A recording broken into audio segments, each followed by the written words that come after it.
आप सभी साथियों को नमस्कार। मैं आनंद आपके साथ। आज हम पढ़ने वाले हैं हिंदी सीडीपी का पहला चैप्टर जिसका नाम है भाषा, अर्जन एवं अधिगम। आइए साथियों, अगर आप सीजी टेट जो फरवरी में होने वाला है या शिक्षक भर्ती या सी टेट की तैयारी कर रहे हैं तो यह वीडियो आपके लिए ही है। आइए हम हिंदी सीडीपी की शुरुआत करते हैं। पहला अध्याय है जिसका नाम है भाषा, अर्जन एवं अधिगम। तो जो भाषा शब्द है साथियों, जो भाषा शब्द है वो भाष धातु से बना है। जो भाषा शब्द है उसकी उत्पत्ति भाष धातु से हुई है। भाष धातु से हुई है जिसका अर्थ है कहना या बोलना। जिसका अर्थ है कहना या बोलना। दूसरा शब्द है हमारे पास अर्जन। तो हमारे पास दो भाषाएं होती है, एक तो प्राथमिक भाषा होती है, दूसरा द्वितीयक भाषा होती है।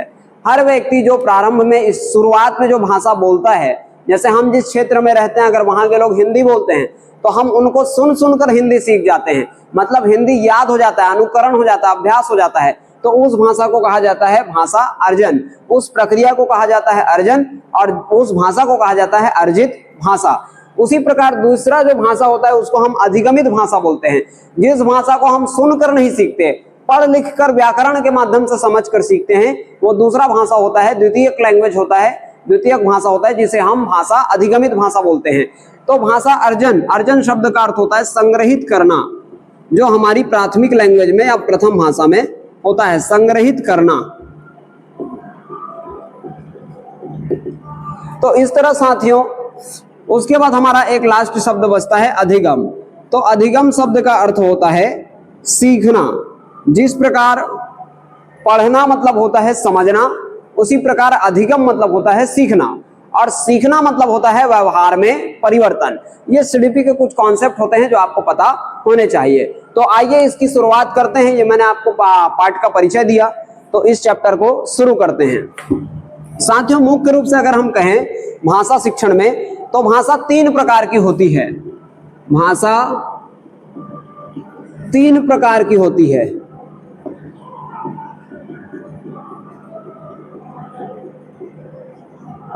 तीन प्रकार की होती है। जो सबसे पहली भाषा है उसे हम कहते हैं मौखिक भाषा। जो सबसे पहली भाषा है उसे कहते हैं मौखिक भाषा। जो दूसरी भाषा है उसे कहते हैं लिखित भाषा। जो दूसरी भाषा है उसे कहते हैं लिखित भाषा। और जो तीसरी भाषा है उसे कहते हैं सांकेतिक भाषा। तो आप मेरे साथ साथ लिखते भी चलिए। तीसरा जो भाषा है वो है सांकेतिक भाषा। तो हमारे पास तीन प्रकार की भाषाएं होती है। कुछ किताबों में दो लिखी होती है, पर आए हुए प्रश्नों को अगर आप देखें तो तीन प्रकार लिया गया है। तो पहला होता है मौखिक भाषा, दूसरा होता है लिखित भाषा, और तीसरा होता है सांकेतिक भाषा। मौखिक भाषा क्या होती है? जिसको बोलकर किसी को कोई बात बताई जाए, समझाई जाए, व्याख्यान विधि में जिसका इस्तेमाल किया जाए, वो मौखिक भाषा होती है। लिखित भाषा क्या होती है? जितना हम दूरदर्शन में देखते हैं, समाचार वगैरह, कविताएं, कहानी सुनते हैं, सब क्या है? मौखिक भाषा है। अगर आप किसी समाचार को पढ़ रहे हैं, अगर आप किसी साहित्य को पढ़ रहे हैं, किसी किताब को पढ़ रहे हैं, तो वो होती है कौन सी भाषा? लिखित भाषा। उसके बाद कोई पढ़ भी नहीं रहा है, कोई या कोई बोल भी नहीं रहा है, पर वो इशारे कर रहा है। जैसे किसी को पंखा बंद करवाना, बोल रहा है कि पंखा बंद करो, किसी को पानी चाहिए, वो बोल रहा है कि पानी दो। तो वो जो इशारों के माध्यम से समझा रहा है उसे हम कहते हैं तीसरा सांकेतिक भाषा। तो इस प्रकार हमारे पास तीन प्रकार की भाषाएं होती है। मूक बधिर बच्चे की इसका इस्तेमाल करेंगे, सांकेतिक भाषा का इस्तेमाल करेंगे। तो हमारे पास तीन भाषाएं होती है, एक मौखिक भाषा, दूसरी लिखित भाषा, और तीसरी सांकेतिक भाषा। तो भाषा तीन प्रकार की होती है। आइए अब इसको आगे बढ़ाते हैं और सीडीपी के अकॉर्डिंग समझते हैं कि भाषा अधिगम और अर्जन की जरूरत क्यों पड़ी और दोनों में क्या डिफरेंस है। आइए उसको समझते हैं। तो साथियों, भाषा अर्जन और अधिगम के अनुसार अगर देखा जाए तो दो प्रकार की भाषा समझनी होती है। पहली जो भाषा समझनी होती है वो होती है भाषा अर्जन। पहला जो होता है वो होता है भाषा अर्जन। अब भाषा अर्जन जो होता है वो हमेशा किसमें होता है? तो प्राथमिक भाषा में होता है। किसमें होता है? तो प्राथमिक या प्रथम भाषा में। प्राथमिक या प्रथम भाषा में। और जो दूसरा अधिगम होता है, दूसरा होता है भाषा अधिगम।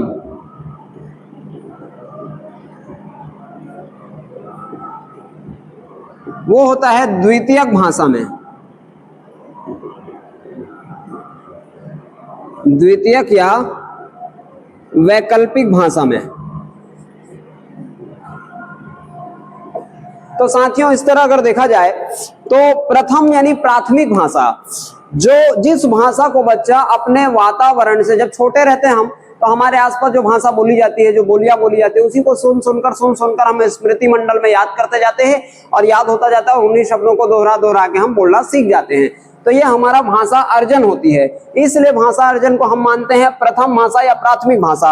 अगर आपसे कहे कि प्राथमिक स्तर पर पढ़ाने के लिए कौन सी भाषा ज्यादा उपयुक्त है, तो आप हमेशा क्या लेंगे? भाषा अर्जन यानी कि प्राथमिक भाषा। क्यों लेंगे? क्योंकि बच्चा अपने आसपास से जिस भाषा को बहुत अच्छे से सुना है, सीखा है, समझा है, जो भाषा उसको आता है, वो उसी भाषा में ज्यादा बेहतर समझेगा, ना कि भाषा अधिगम वाले भाषा में, द्वितीयक लैंग्वेज में। तो बच्चा हमेशा प्राथमिक भाषा का सबसे ज्यादा उपयोग करता है और प्राथमिक भाषा में ही आपको पढ़ाना है, उसके क्षेत्रीय भाषा में उसको आपको पढ़ाना है बच्चे को, ताकि आप बच्चे तक पहुंच सके। हमारे पास जो शिक्षा है वो बाल केंद्रित शिक्षा है। गिजू भाई को पढ़िए आप, बाल केंद्रित शिक्षा हमारे पास। इसलिए हमें किस पर जोर देना है? भाषा अर्जन में प्राथमिक या प्रथम भाषा पर। उसके बाद भाषा अधिगम में क्या समझना है? द्वितीयक भाषा। जिस भाषा को हम प्राथमिक भाषा या प्रथम भाषा के सहायता से सीखते हैं, समझते हैं, उसे द्वितीयक भाषा कहा जाता है। जैसे जिस क्षेत्र में हिंदी बोली जा रही है, हिंदी भाषी क्षेत्र में या हिंदी भाषी कक्षा में अधिगम भाषा कोई दूसरा लैंग्वेज होगा, कोई वैकल्पिक लैंग्वेज होगा। तो अगर कोई हिंदी सीख रहा है तो उसके लिए द्वितीयक भाषा इंग्लिश हो जाएगी। अगर कोई इंग्लिश सीख अपने वातावरण में है, किसी के, कोई ब्रिटेन का बच्चा है, वहां अंग्रेजी बोली जाती है, तो इसके लिए द्वितीयक भाषा हिंदी हो जाएगी। तो इस तरह से जो भाषा हमारे आसपास वातावरण में होती है, जिसको हम बोल बोलकर या सुन सुनकर सीखे रहते हैं और समझे रहते हैं, वो जो भाषा होती है वो प्राथमिक भाषा होती है। और जिसको पढ़ लिख कर व्याकरण के माध्यम से हम सीखते हैं, वो जो भाषा होती है वो भाषा अधिगम होती है। तो भाषा अर्जन के 3 प्रकार होते हैं। भाषा अर्जन कितने तरीके से कर सकते हैं? 3 तरीके से कर सकते हैं। आइए देखते हैं कि कौन कौन सा वो 3 तरीका है जिससे भाषा अर्जन हो सकता है। तो भाषा अर्जन के 3 तरीके होते हैं। सबसे पहला होता है अनुकरण। साथियों भाषा अर्जन करने से के 3 तरीके होते हैं, मतलब हम प्राथमिक भाषा 3 तरीके से सीख सकते हैं। इसमें सबसे पहला जो होता है वो अनुकरण होता है। अनुकरण शब्द का अर्थ होता है बेसिकली नकल करना, और हम भाषा की बात कर रहे हैं तो भाषा में अनुकरण कैसे होगा? तो भाषा में अनुकरण का अर्थ होगा पीछे पीछे बोलना। तो पहला जो तरीका है वो अनुकरण है, और अनुकरण का अर्थ होता है पीछे पीछे बोलना।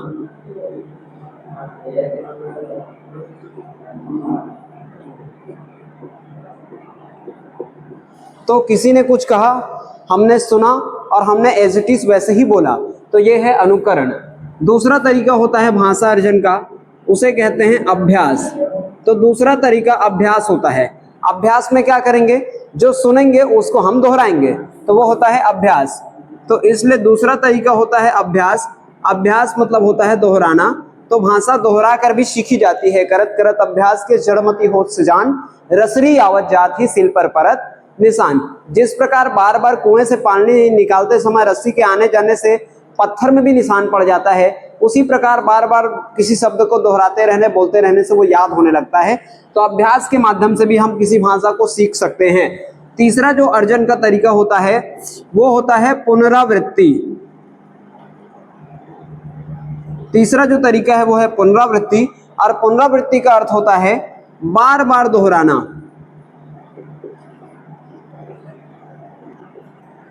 बार बार दोहराना। जैसे पहाड़ा याद करते हैं बच्चे, 2 एकम 2, 2 दूनी 4, एक बार बचपन में पढ़े रहते हैं, फिर वो आगे तक याद रहता है। तो यह है पुनरावृत्ति, मतलब किसी शब्द को बार बार दोहराते रहना। तो भाषा अर्जन के 3 तरीके हैं। पहला अनुकरण, पीछे पीछे बोलना। दूसरा अभ्यास, दोहराना। तीसरा पुनरावृत्ति, मतलब बार बार उन्हीं शब्दों को दोहराते रहना। इस प्रकार 3 तरीके से कोई भाषा अर्जन कर सकता है। अब एक लाइन और याद रखना है जो परीक्षा में बनता है, वो ये है कि भाषा किस प्रकार की संपत्ति है। तो हम अर्जन की दृष्टि से देखें तो भाषा एक अर्जित संपत्ति है। आपको याद रखना है, भाषा एक अर्जित संपत्ति है,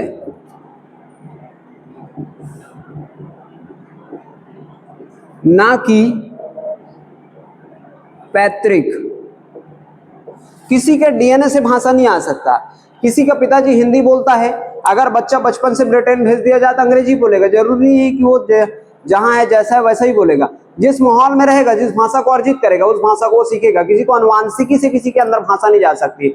इसीलिए नॉम चॉम्स्की ने कहा कि बच्चे में भाषा अधिग्रहण यंत्र होता है, LADG, language acquisition device, LAD, language acquisition device, भाषा अधिग्रहण क्षमता या यंत्र या मशीन। तो उस डिवाइस के माध्यम से, उस यंत्र के माध्यम से बच्चा भाषा को सुन सुनकर सीखता है। तो इसलिए हम नहीं कह सकते कि भाषा पैतृक संपत्ति। भाषा अर्जित संपत्ति है, जहां से सुनेगा, जहां मिलेगा, वहां से वो सीख जाएगा। वो हमारे अंदर बचपने से जन्मजात नहीं आ जाता है। तो इस प्रकार लाइन में आता है कि भाषा एक अर्जित संपत्ति है, ना कि पैतृक। तो ये सही है, इस लाइन को आपको याद रखना है। अब आता है दूसरा पॉइंट, अधिगम। तो अधिगम में कुछ व्यवस्था होती है भाषा की, जिसमें हमको याद रखना है। तो अधिगम की दृष्टि से देखें तो भाषा अधिगम, दूसरा आता है भाषा अधिगम। तो अधिगम में पहला लाइन आपको याद रखना है कि भाषा नियमबद्ध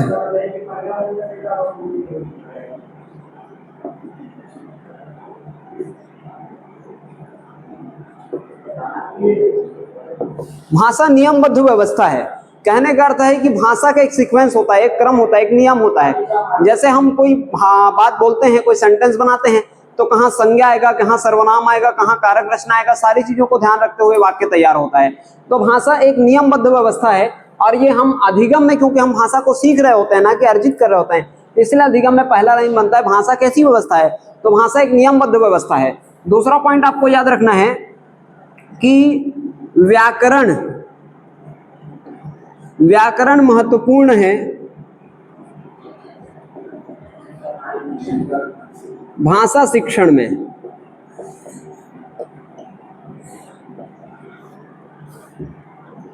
कई बार लोगों के मन में आता है कि जब हम सीडीपी पढ़ रहे हैं तो व्याकरण या नियमों को वैल्यू क्यों दें।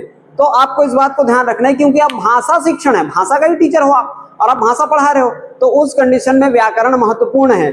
जिस प्रकार हमारे टीचर कहा करते थे कि एक लड़की जो होती है उसका आप श्रृंगार करें या ना करें, वो लड़की होती है, लेकिन अगर आप श्रृंगार कर दें तो वो ज्यादा खूबसूरत और ज्यादा अच्छा नजर आती है। उसी प्रकार जो भाषा है वो भाषा ही है, पर अगर आप नियमबद्ध व्याकरण लगा दें तो व्याकरण उसकी शोभा बढ़ा देता है, उसका श्रृंगार है एक तरह से।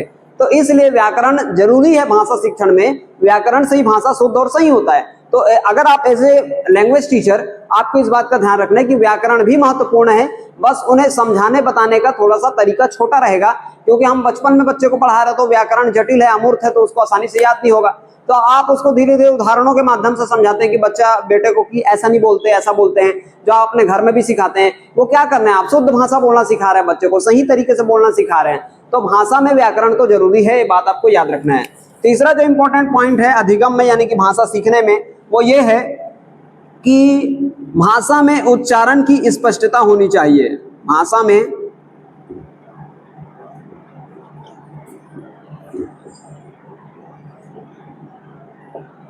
उच्चारण की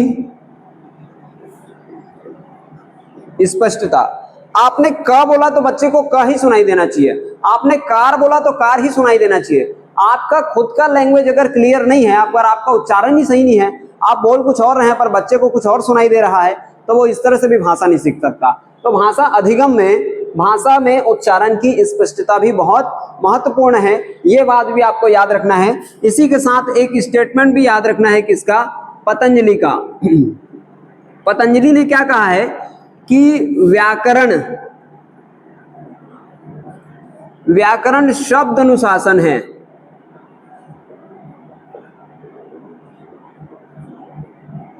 व्याकरण शब्द अनुशासन है, अर्थात व्याकरण शब्दों का अनुशासन है।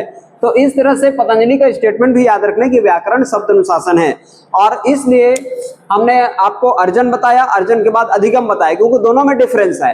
अर्जन में कोई नियम नहीं है, अर्जन आपका प्राथमिक लैंग्वेज है, प्रथम भाषा है, आप अपने आसपास से सुन के सीख रहे हैं। पर अधिगम को आपको प्रथम लैंग्वेज की सहायता से सीखना पड़ रहा है, और उसमें व्याकरण है और व्याकरण में नियम है। मतलब एक नियम पूर्ण व्यवस्थित जो भाषा है, जो हम सीखते हैं, उसे हम भाषा अधिगम कहते हैं। इसलिए अधिगमित भाषा हमेशा द्वितीय लैंग्वेज होता है। तो आज की इस क्लास में मैंने भाषा के जो पहला जो मूलभूत चैप्टर है उसके बारे में थोड़ा सा इंट्रोडक्शन देने का प्रयास किया। अगर आपको वीडियो अच्छा लगे तो कमेंट सेक्शन में पार्ट 2 के लिए आप अप्लाई करें, तो इससे मैं और भी आगे वीडियो बनाने में मुझे थोड़ा सा अच्छा लगेगा। Thank you very much.